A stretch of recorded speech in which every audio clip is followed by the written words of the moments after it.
নমস্কার বন্ধুরা, diary of মালায় আপনাদের সবাইকে স্বাগত। আজ আপনাদের সাথে শেয়ার করছি ভীষণ হেলদি একটা মোমোর রেসিপি, যেটার কোটিংটা বিনা ময়দায় বিনা আটায় হবে।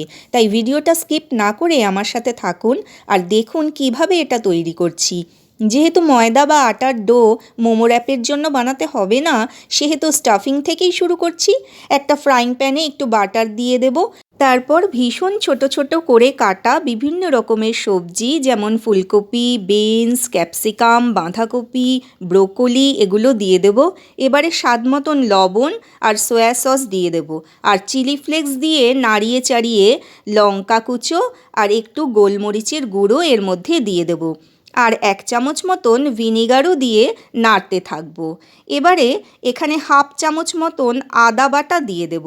আপনারা চাইলে আদাটা এখানে গ্রেট করে দিতে পারেন। মোমোর স্টাফিংয়ের জন্য সবজিগুলো আপনারা হ্যান্ড চপারে চপ করে দিতেই পারেন, তাহলে আপনাদের সময়ও বেশ কিছুটা সাশ্রয় হবে। মোমোর স্টাফিং তৈরির সময় গ্যাসের ফ্লেমটা সবসময় বাড়িয়ে রাখতে হয়, কারণ এখানে সবজিগুলোতে নুন দেওয়ার কারণে এক্সেস যে জলটা বেরোয় সেটা শুকিয়ে যাবে। আর আমরা সতেও করে নেব সবজিগুলো, সেদ্ধ তো করব না, তাই গ্যাসের ফ্লেম ফুলে রাখবো। এবারে কয়েকটা পালং শাকের পাতা নিয়ে নেব। আমরা এখানে পালং শাকের পাতা দিয়েই মোমোটাকে র্যাপ করব। এটা ভীষণ হেলদি হয় খেতে। আর আমাদের যাদের মোমোর স্টাফিং করাটা ভীষণ সহজ, কিন্তু মোমোর র্যাপটা ময়দা বা আটার ডো দিয়ে করাটা গড়তে ভীষণ কঠিন মনে হয়, বা আমরা সময়েরও সাশ্রয় করতে চাই বা হেলদিও কিছু খেতে চাই, তাই আমরা এই পালং শাকের পাতাটা ইউজ করতেই পারি। পালং শাকের পাতাটার ডাঁটিটা বাদ দিয়ে গরম জলের মধ্যে 8 থেকে 10 মিনিট মতন সোক করে নেব।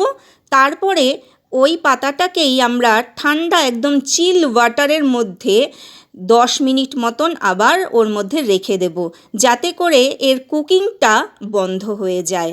এবারে এই পালং পাতা দিয়েই মোমোটা র্যাপ করব। কিভাবে করব সেটা আপনারা দেখতে থাকুন। প্রসেসটা ভীষণই সহজ। আমাদের লাগবে একটা ছোট্ট গোল মতন হাতা। এই হাতার মধ্যেই পালং শাকের পাতাগুলো একটার পর একটা দিয়ে দেব, এবং এর মধ্যেই মোমোর স্টাফিংটা দিয়ে দেব আস্তে আস্তে। যদি আমাদের কাছে বড় পাতা হয় তাহলে একটা পাতাতেই কাজটা চলে যায়। আমার কাছে এখানে ছোট ছোট পাতা ছিল, তো তাই আমার একটা মোমোসটা তৈরি করতে 3 থেকে 4টে পাতা ব্যবহার করতে হয়েছে। পাতাগুলো হাতার মধ্যে আস্তে আস্তে করে সাজিয়ে দেব চারপাশ দিয়ে। তারপরে এর মধ্যে স্টাফিংটা পুরোটা ভর্তি করে চামচের সাহায্যে একদম চেপে চেপে ভরে নেব। তারপরে আস্তে আস্তে পাতাগুলোকে একটু একটু করে মুড়ে নেব চারপাশ দিয়ে, যাতে একটা গোলাকার মতন শেপ তৈরি হয়, বা হাতার আকারের শেপটা যাতে তৈরি হতে পারে সেই রকম চেষ্টা করব। আপনারা দেখুন আমি কিভাবে এটাকে মুড়ছি, এবং মোড়ার পর আস্তে করে চামচের থেকে বা হাতার থেকে তুলে নেব, এটা দিয়ে প্লেটের মধ্যে রাখবো। এইভাবে একটার পর একটা মোমো গড়ে নেব।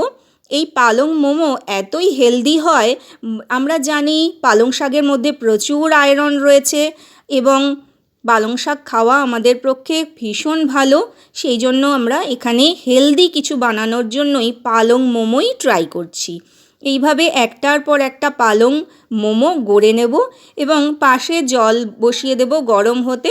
জল একদিক থেকে ফুটতে থাকবে, ওই ফুটন্ত জলের ডেচকির ওপরে একটা বড় সাইজের ঝাঁঝরি বসিয়ে নেব, এবং তার উপরে মোমোগুলো গড়া হয়ে গেলে একটার পর একটা মোমো সাজিয়ে দেব।